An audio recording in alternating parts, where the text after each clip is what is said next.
In this video, we're guiding John through another area controlled by the Separatists. They've pushed back the NATO-backed Georgian forces and taken over a large part of the country, including military bases, civilian towns, comm stations, and industrial facilities.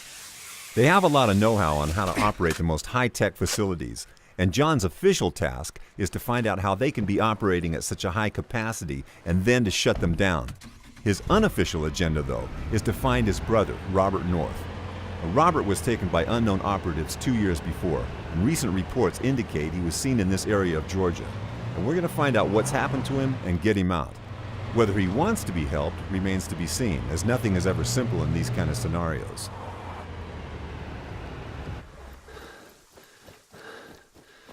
Use your mini-map and realize the environment is your enemy.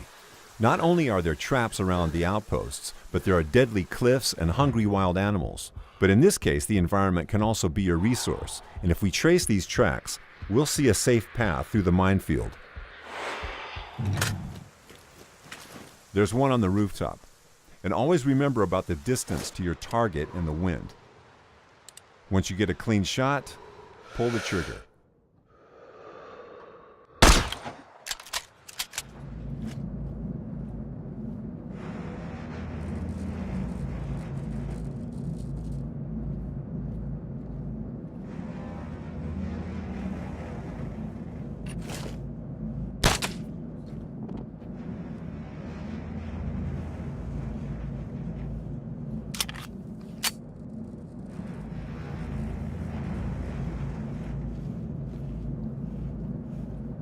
John? Why? What did they do to you? Okay, so we found the prisoner, but we're going to have to cut the mission here to avoid major spoilers.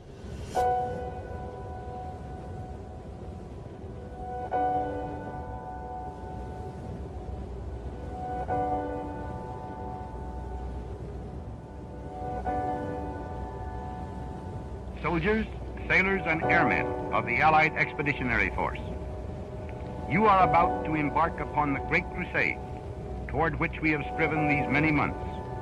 The eyes of the world are upon you. The hopes and prayers of liberty-loving people everywhere march with you. In company with our brave allies and brothers in arms on other fronts, you will bring about the destruction of the German war machine, the elimination of Nazi tyranny over the oppressed peoples of Europe, and security for ourselves in a free world. Your task will not be an easy one. Your enemy is well-trained, well-equipped, and battle-hardened. He will fight savagely. We shall fight on the beaches. We shall fight on the landing grounds. We shall fight in the fields and in the streets. We shall fight in the hills. We shall never surrender.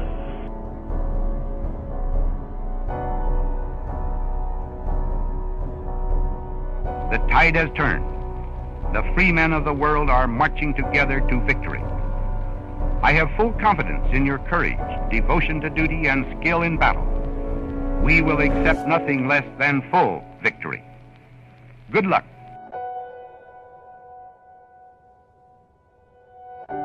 Let us all beseech the blessing of Almighty God upon this great and noble undertaking.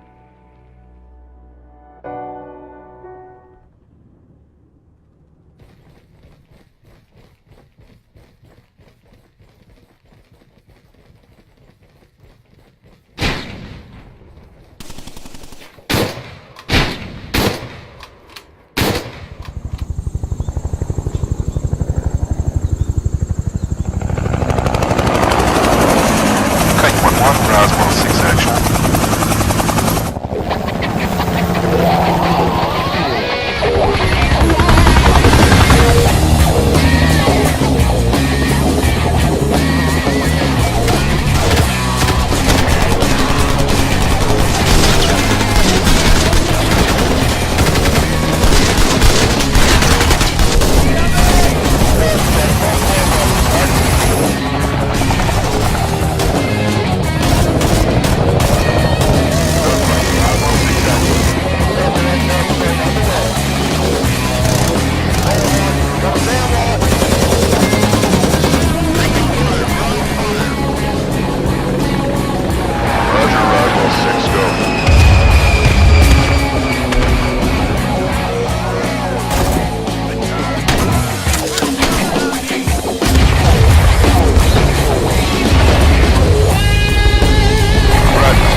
action-focused strategy game. We're also doubling down on the size of these environments, so I have the space to get involved in some serious combat.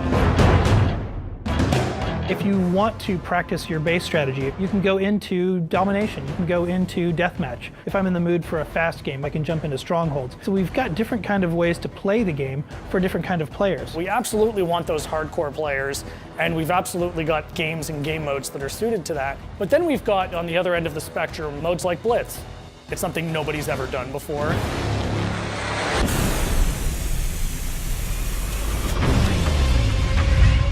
Blitz is a whole new way to play RTS. We're really excited about Blitz. It really changes the way people will look at RTS games. Blitz is a fast-paced, arcade action version of Halo Wars 2, where instead of building your army at a base, you're building them before a match as a deck of cards. And you fight by deploying cards from your hand into the battlefield in real time. There's no base building, there's no economy management, it's all about the combat. I don't want to worry about tech trees, I don't want to worry about resource collection. The original design intention for Blitz was to make something really accessible that everybody could enjoy. Whether you're new to strategy games or an RTS veteran. Experience the really cool bits of RTS, so commanding a huge army, bringing down huge leader powers. It's all about playing the right card at the right time. At the end of the match, you're wielding these large forces with all sorts of different powers and abilities. And start bringing out bigger guns, marauders, blisterbacks. Even if you're a really seasoned vet, it's such a different way to play an RTS. Building a deck is going to be heavily influenced by the leader that you choose going in. You'll have a number of cards that are unique to that leader. Trying to differentiate each leader to make them feel like they have a unique purpose and a unique play style. I tend to be a little more aggressive when I play, so I will lead towards like an Atriox or a Decimus. I like that we're taking a risk. We're making something really exciting that I think people haven't seen before. You're playing with the units on the field, you're playing with the leaders and the abilities. I think you're also taking on the player, and you're reacting to what their actions are. You really can turn the tide. There's always an opportunity to kind of fall back to your base, shut down your opponent's tactic, and then come forward with a strategy of your own. That's one of the joys of RTS, is the battle's never over until it's over.